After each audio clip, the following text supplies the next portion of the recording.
Those of you who are wrapping up the writing course right now are all too familiar with the challenges and the power of storytelling. Earlier today, I read this on our class discussion board. Storytelling has been a part of our lives and culture from the time human life began. It brings a voice to the voiceless. Thanks to Raina Cordell, you really nailed it, and I could not think of a better way to introduce our next guests.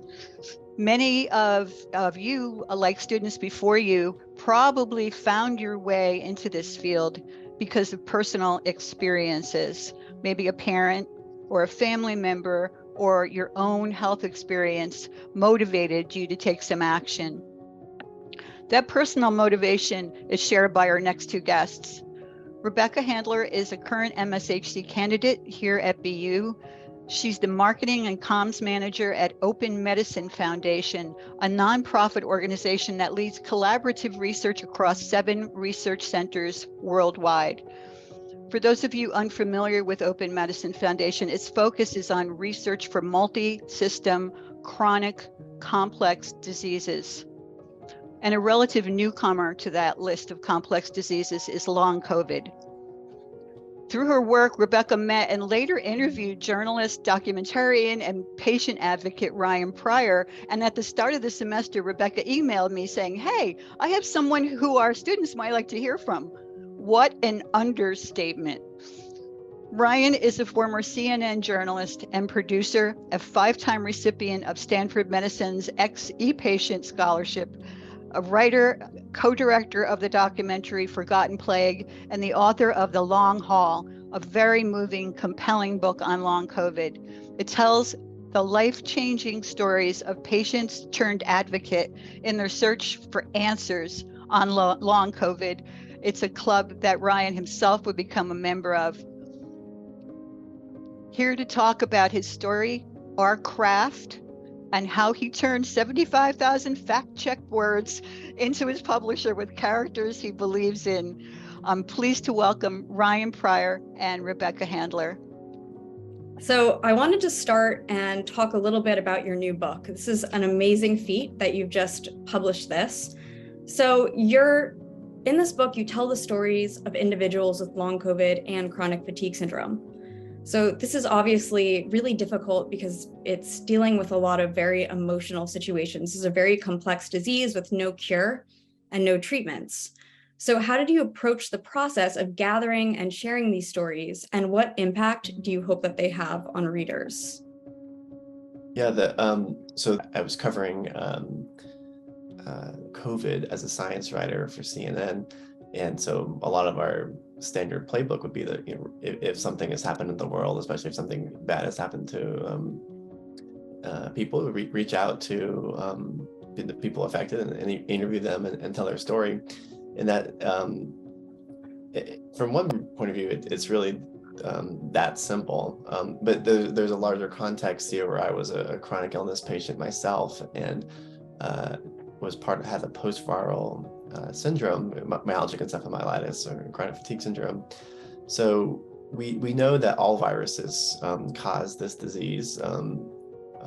We knew that we would have a huge onslaught of post-viral illness as well. So I was watching for that early on, and that some support groups, the Body Politic and Patient-Led Research Collaborative, emerged. And so as a reporter, it was easy for me to send requests out to those organizations to ask them for patients who would speak with me. And then later, once I got the book deal, I built a survey, and we had about 75 responses from patients writing in English. And since I wanted to do this as a global or international scope, we had 75 responses from people writing to me in Spanish. And the second chapter of the book has a lot of patient stories. So we ended up using about 20 out of those 150. But a lot, because I knew the general trajectory of basically the story is that someone gets a virus and then never gets better. It was easy to construct questions that were going to highlight that patient journey, because it was a journey I'd gone through myself. I can imagine being a patient yourself, you already were coming with a sort of sense of empathy, this heightened sense of empathy, having lived through this. And in this program, I know a lot of the students that are here with me tonight, we're in this class right now, we're talking a lot about empathy and how this should be incorporated into health communication. So in the very opening chapter of your book, you actually talk a lot about grace and empathy. And I'm wondering if you could elaborate more about that, why these two things are so important to those of us who are telling patient stories, which I assume a lot of us in our day jobs, we might already be incorporating that, or we might be doing that after this program. As a patient, as a sufferer myself, it was one of the most important things I can do just as is to give people a forum to tell their stories and to listen. Many people feel that they're just not being listened to. And as a patient, I can ask them questions in a way that aligns with their actual worldview and really can complete their sentences for them a lot of the time. But I would do that for any subject, and it doesn't have to be a healthcare subject. And whether I'm interviewing activists for the Black Lives Matter protests, or interviewing a candidate on a campaign trail, I want to give every character an opportunity to be their best self, and I think that's the right way to act. What we're after as human beings is to try to seek out the good, the true, and the beautiful. So Aristotle talks about this as ethos, logos, and pathos. So ethos is an ethical appeal. Logos means an appeal to logic. Pathos is talking about emotions. So as you're writing, just always keep in mind, ethos, logos, and pathos as three tools in your tool set.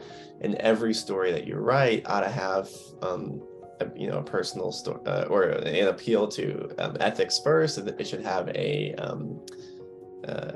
substance, a logical substance, and then emotionally it should have a human story behind it. And you're not going to change hearts and minds with any particular one of those, but all three of them together might appeal to different segments of the population. So just keep in mind that there's different methods that are going to work for different audiences, and as much as possible you want to be using all of them all the time. But yeah, I think a lot of these are just timeless ideas about how to communicate well, the logos, ethos, and pathos. And I could go on, but that would be the one thing I would want to impart on people.